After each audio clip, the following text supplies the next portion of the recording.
तो last episode में हमने देखा था कि शमन सियोरी को बताती है कि उसे जोसेन में जाकर प्रिंस को बचाना होगा, तो ही यहाँ सेयू की जान बच पाएगी, लेकिन फिर वो वापस इस दुनिया में नहीं आ पाएगी।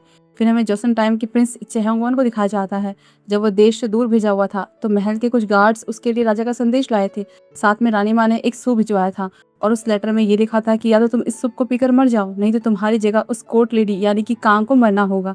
अब प्रिंस कांग को तो मरने नहीं दे सकता था, इसलिए खुद उसे पी लेता है और मरने से पहले कांग के लिए एक लेटर लिखता है कि तभी राजा का गार्ड वो अंदर आता है और उसे मार देता है ताकि किसी को उसकी मौत का सच पता न चले। इतिहास में भी ये लिखा जाए कि एग्जाइल के टाइम कुछ डाकुओं ने प्रिंस को मार दिया था और यहाँ सियोरी ने भी फैसला कर लिया था वो सेइयो को ऐसे मरते हुए नहीं देख सकती थी, इसलिए पास्ट में चली जाती है, पर वो टाइम में पीछे आ गई थी। पर अब सब कुछ बदल चुका था। अभी वो रॉयल कंसोर्ट नहीं थी, एक कोर्ट लेडी थी और यूना यहाँ उसके जैसे एक कोर्ट लेडी थी, पर पहले उसने उसे यहाँ कभी नहीं देखा था। और अभी वो रानी माँ के क्वार्टर के बाहर उनकी सेवा में खड़े थे। वो समझ आती है कि मतलब पास्ट बदल गया है तो वो अभी भी बहुत कुछ बदल सकती है। तभी वहाँ राजा आता है और सियोरी यानी कि इस दुनिया में जो उनके लिए कांग थी उसे साथ में अंदर चलने को बोलता है। तो अब क्योंकि रानी माँ प्रिंस की मौत के कुछ दिन बाद बीमारी से मर गई थी, लेकिन अभी तक वो जिंदा थी, तो इसका मतलब यही था कि प्रिंस अभी भी जिंदा ही होगा। और रानी माँ को भी प्रिंस की चिंता हो रही थी, सोच रही थी कि वो उस जगह कैसे रह रहा होगा, वहाँ उसके लिए सब कितना मुश्किल हो रहा होगा। इसलिए उन्होंने उसके लिए एक मेडिसिन बनाई थी। तो राजा सियोरी के लिए कहता है कि ये उसे लेकर जाएगी और रानी माँ भी मान जाती है क्योंकि सियोरी पहले प्रिंस की कोर्ट लेडी रह चुकी थी, तो वो भरोसे के लायक थी। इसके बाद सियोरी बाकी गार्ड्स के साथ प्रिंस के पास पहुंचती है। उसे देखकर तो वो बहुत खुश होता है पर बता नहीं सकता था। फिर पहले वो लेटर पढ़ता है, उसमें राजा ने वही कंडीशन लिखी थी। तब सियोरी को देखकर वो कहता है कि तुम काफी बदली भी लग रही हो, पहले के जैसे नहीं। वो इतना कुछ देख चुकी थी, फ्यूचर देख कर आई थी, तो बदलेगी तो है ही। लेकिन सियोरी को इन सब में कुछ गड़बड़ लगती है। उससे पूछती है कि लेटर में क्या लिखा था, पर वो साफ मना कर देता है कि तुम होती कौन हो जो तुम्हें बताऊं। इससे वो समझाती है कि मतलब उसका यूज हुआ है, मतलब राजा ने उसके लिए जहर भिजवाया होगा, यानी कि रानी ने जो मेडिसिन दी थी उसे राजा ने बदल दिया, इसलिए उस सूप को फेंक देती है। कहती है कि इसे नहीं पीना चाहिए, इसमें जहर है और आपको जहर देने के लिए मेरा यूज किया गया है। तो प्रिंस गुस्सा होने का दिखावा करता है, कहता है कि तुम खुद को क्या समझती हो, मैंने तुमसे थोड़ा अच्छे से बात क्या कर ली, तुम तो कुछ और ही समझने लग गई हो और तुम जैसी कोर्ट लेडी के लिए मेरे मन में कुछ भी नहीं है। बस यही जानती थी कि वो झूठ बोल रहा है। कहती है कि अब मुझे बारिश पसंद है, मैं उसे फील कर सकती हूँ। जैसे मुझे एक नई लाइफ मिली, मैं जीना चाहती हूँ, वैसे ही आपको भी एक नई लाइफ शुरू करनी चाहिए, इसलिए यहाँ से भाग जाओ। कि तभी राजा का गार्ड वहाँ आ जाता है तो प्रिंस सियोरी को लेकर वहाँ से भाग जाता है। फिर भागते भागते वो चट्टान के एकदम किनारे पहुंच जाते हैं जिसके आगे सिर्फ नदी थी। तो गार्ड भी आ जाता है। तब प्रिंस उससे लड़ाई करता है। लड़ने के टाइम उसका मास्क भी टूट जाता है और उसकी आंख के पास एक घाव का निशान था जिस वजह से वो मास्क पहना करता था। तो प्रिंस सियोरी को भागने के लिए कहता है, लेकिन वो मना कर देती है और उसे बता देती है कि कोई है जिसे बचाने के लिए मुझे आपकी जान बचानी होगी। उसने मुझे जीना सिखाया है, एक नई लाइफ दी है। ये सुन के तो प्रिंस को बहुत बुरा लगता है कि अच्छा तुमने किसी और को ढूंढ लिया, तभी तुम इतनी बदल गई हो। कि तभी एक सैनिक पीछे से उस पर तीर चलाने ही वाला होता है कि सियोरी से देख लेती है और उसके आगे आ जाती है, तो तीर उसे लग जाता है और वो दोनों ही नदी में गिर जाते हैं। फिर यहाँ प्रिंस भी बच जाता है और वहाँ सेयू को होश भी आ जाता है। उठते ही सबसे पहले उस सियोरी का नाम लेता है। जिहान तो जल्दी से डॉक्टर को बुलाने के लिए चले आता है, पर ताही कहती है कि तुम्हारे घाव अभी ताजे हैं, अभी आईसीयू से तुम्हें शिफ्ट किया गया है, इसलिए तुम्हें अभी रेस्ट करना होगा। और दूसरी तरफ दोनों आंटियां भी दादाजी के पास आई हुई थी। वो तो उन पर गुस्सा करते हैं कि तुम यहाँ क्या कर रही हो, तुम्हें तो सेयू के पास होना चाहिए ना, ताही उसकी फैमिली नहीं है, तुम हो, वो तुम्हारा भतीजा है, क्या तुम उसको ध्यान भी नहीं रख सकती। तो जुरन गुस्सा करते हैं कि आपने भी तो हमारा कभी ध्यान नहीं रखा, बस आपको अपने बेटे की पड़ी रही और अभी बस पोता पोता करते रहते हो, हम भी तो आपके बच्चे हैं ना। और फिर गुस्से में चली आती है। और जबकि वहाँ सियोरी की चिंता में हॉस्पिटल से गायब हो गया था, वो भी ठीक भी नहीं हुआ था, लेकिन सियोरी को ढूंढने निकल जाता है क्योंकि उसका कुछ पता ही नहीं चल रहा था, न वो घर पर थी, न रेस्टोरेंट में, और ना ही उसका फोन लग रहा था। तो सेयू को लग रहा था कि सियोरी के गायब होने के पीछे मुंडो ही है, इसलिए वो सीधा उसके पास जाता है, उससे पूछता है कि सियोरी कहाँ है। पर वो सबको दिखाने के लिए उसके गले लग जाता है, उसकी चिंता करने की एक्टिंग करने लगता है। पर फिर कहता है कि तुम उसके बारे में मुझसे क्यों पूछ रहे हो, वो भाग गई है क्या, लगता है वो समझ गई होगी कि तुम्हारे आसपास रहने से मुसीबत ही खड़ी होती है, तो वो क्या कोई भी भाग जाएगा, लेकिन मेरे ढूंढने से पहले तुम उसे ढूंढ लेना, वरना मुझे वो मिल गई तो अच्छा नहीं होगा। ये सुन के तो गुस्से में सेयू उसे मारने की कोशिश करता है और उसके अंदर इतनी भी हिम्मत नहीं थी कि तभी डिटेक्टिव ली आकर उसे ले जाता है। तो सेयू उसे सियोरी के बारे में बताता है और उसे ढूंढने के लिए कहता है। फिर जान लगता है, पर उसमें अब चलने की हिम्मत भी नहीं थी क्योंकि उसके टांगों पर जोर पड़ रहा था। उसे भी लग रहा था कि कहीं सियोरी सच में भाग तो नहीं गई है, और अगर ऐसा है तो ये अच्छा ही हुआ। पर इन सब में उसके घाव से खून निकलने लग गया था, इसलिए जिहान उसे हॉस्पिटल लेकर जाता है। फिर वहां से सेयू दादाजी के पास जाता है, उनसे सियोरी को ढूंढने के लिए कहता है। वो एकदम बेबस और लाचार हो गया था। उसकी ऐसी हालत देखकर तो वो और उसकी आंटी दोनों ही चौंक जाते हैं क्योंकि उन्होंने उसे कभी ऐसे देखा ही नहीं था। पर दादाजी की हेल्प से उन्हें पता चल जाता है कि सियोरी एक हॉस्पिटल में है, लेकिन वो भी कोमा में है। फिर यहाँ हमें दिखाया जाता है कि सियोरी की सोल जीने और मरने के बीच में फंसी हुई थी। वो एक तरह से स्वर्ग के रास्ते में थी। उसने अब तक अपनी लाइफ में बहुत कुछ सहा था, इसलिए उसकी ये बुरी यादें अब से छीन जाएंगी। उसने जो दर्द सहा है वो सब भूल जाएगी और वो तब तक यहाँ रहेगी जब तक वो दूसरी दुनिया में जाने के लिए तैयार नहीं हो जाती। और बाहर सेगियो सियोरी को एक बड़े हॉस्पिटल लेके जाता है कि उसका अच्छे से ट्रीटमेंट हो सके, पर डॉक्टर बताता है कि इसे कोई चोट नहीं लगी है और कोई इंटरनल इंजरी भी नहीं है, ये किसी शॉक की वजह से कोमा में चली गई है। तो उनका कहना था कि इससे बात करने से शायद ये कोई रिस्पॉन्स करे, इसलिए सेगियो को कोशिश करनी चाहिए, शायद वो सेगियो की बातें सुन ले, क्योंकि कुछ केसेस में ऐसा होना पॉसिबल होता है। इस बीच जिहाई अक्सर सियोरी से मिलने आती रहती थी। वो बुरी नहीं थी, बस दिखावा ही करती थी, लेकिन उसे सच में सियोरी की बहुत चिंता थी। फिर समन को देखते हैं, वो सेगियो से मिलने उसके ऑफिस तक पहुंच जाती है और उसे सब कुछ बता देती है कि कैसे उसके अंदर जोसेन टाइम की शमन आई थी और फिर क्या क्या हुआ। सियोरी सिर्फ जाने के लिए सब कुछ छोड़कर उस दूसरी दुनिया में चली गई, पर सेगियो के लिए सारी बकवास बातें थी। उसे इन पर यकीन होता भी नहीं, इसलिए वो ये बातें सुनना नहीं चाहता था, तो उसे जाने को बोल देता है। फिर शाम को सियोरी के पास जाता है, तब उसकी डायरी देखता है जिसमें उसने अपनी सारी विशेष लिखी थी कि वो सेगियो के साथ हर सीजन को एंजॉय करना चाहती है। उसे पढ़कर वो इमोशनल आता है कि सियोरी से कितना प्यार करती है, और जबकि वहाँ सियोरी अभी वही फ्लावर वाली पेंटिंग कर रही थी, लेकिन वो गायब हो रही थी। तो उसके पास वही बीच वाला पत्थर भी था, लेकिन उसे इसके बारे में कुछ भी याद नहीं था।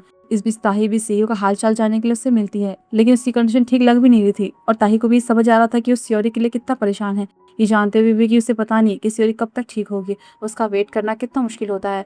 तभी उसे ध्यान आता है और वो सेगियो को म्यूजियम की कांग डेंसिम की पेंटिंग के बारे में बताती है कि जब लास्ट टाइम वो वहाँ गई थी तो उसने प्रिंस चेंगवॉन की बनाई हुई पेंटिंग देखी थी। तो उसकी स्टोरी के बारे में बताती है कि मुझे पता चला कि वो किसी कोर्ट लेडी की आधी चली पेंटिंग थी और वो सियोरी के जैसे लग रही थी। इसके तुरंत बाद सेगियो म्यूजियम जाकर उस पेंटिंग को देखता है, फिर उस प्रिंस के बारे में पढ़ता है जिसमें लिखा था कि एग्जाइल के टाइम उसकी मौत हो गई थी। साथ ही प्रिंस की डायरी भी थी जिसमें उसने कांग की याद में कुछ बातें लिखी थी। उसे पढ़कर उसे सब कुछ याद सा आने लगता है कि जैसे ये उसकी ही कहानी हो। उसे सब कुछ याद आता है कि उसकी मौत के टाइम क्या क्या हुआ था। वो समझ आता है कि वो सपने कोई ऐसे वैसे सपने नहीं थे, वो सच में प्रिंस ही था और सियोरी ने सच में उसकी जान बचाई है, यानी कि शमन जो कह रही थी वो सब सच है और उसकी वजह से सियोरी अभी कोमा में है।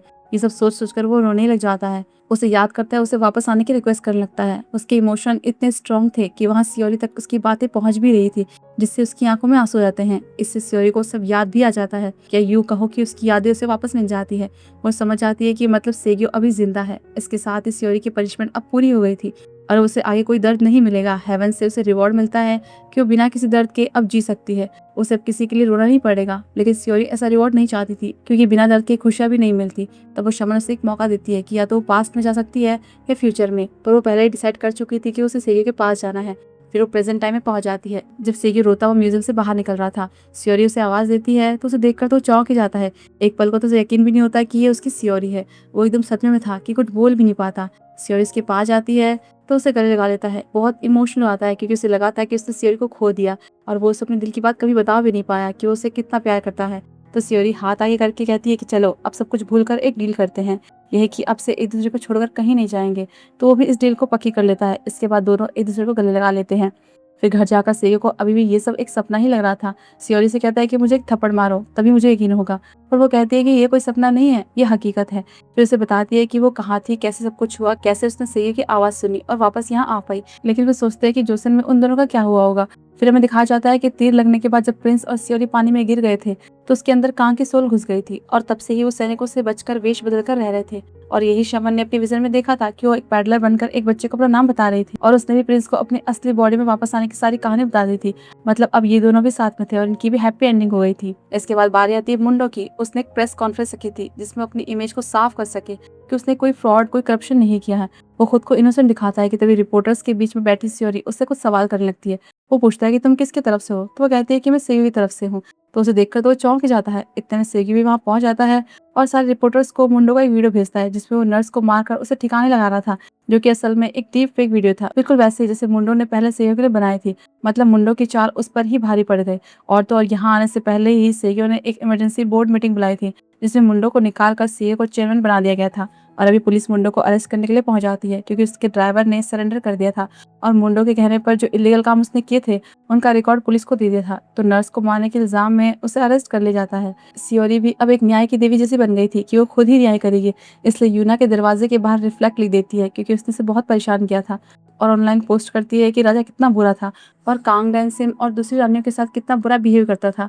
फिर नाम को देखते हैं वो मैनेजर के पोस्ट से रिज़ाइन कर रहा था, पर फिर उसे पता चलता है कि जिहाई के बिहेवियर उसके गुस्से की वज़ह से कोई उसका मैनेजर नहीं बनना चाहता। फिर जिहाई को देखते हैं उसे ऑनलाइन बुली किया गया था, इसलिए उसने उन पर केस कर दिया था, पर वो बुली करने वाला उसका एक्स बॉयफ्रेंड निकलता है, इसलिए उसे धमकाने आया था कि वो केस वापस ले ले।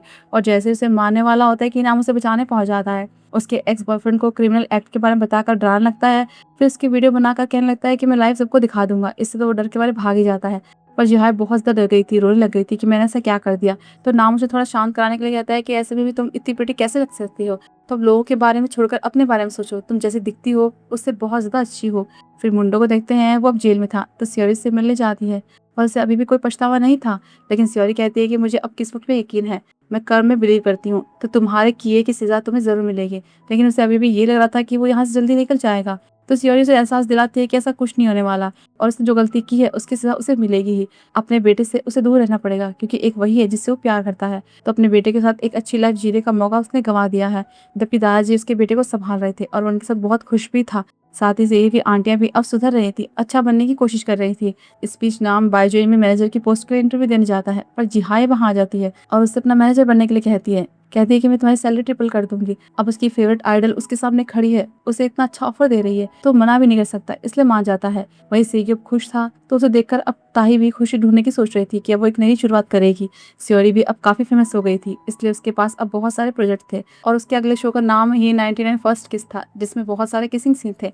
इसका नाम देखकर सेग्योप भड़क जाता है कि ये क्या बकवास है। बस इस पे दोनों की बहस हो जाती है। सियोरी कहती है कि तो क्या हुआ, वो भी कहता है कि मैं सब खरीद लूंगा, शो का नाम होगा 99 आई कॉन्टेंट। वो कहते हैं कि फिर तो कोई नहीं दिखने वाला, लेकिन उनकी बहस चालू रहती है, पर लड़ाई एक तरफ और उनका प्यार एक तरफ। फिर वो बीच पर जाते हैं और प्लान करते हैं कि हर सीजन में वो क्या क्या करेंगे। और सियोरी भी अपनी लाइफ को एकदम फ्रीली जीना चाहती थी। सेग्योप भी मान जाता है क्योंकि वो उससे प्यार जो करता है। फिर दोनों एक दूसरे से हमेशा साथ निभाने का प्रॉमिस करते हैं और फिर एक दूसरे को किस कर लेते हैं। इसी के साथ ही ड्रामा यहीं पर खत्म होता है। उम्मीद है आपको पसंद आया होगा। तो फिर हम जल्दी मिलते हैं किसी और ड्रामा के साथ, तब तक के लिए बाय बाय।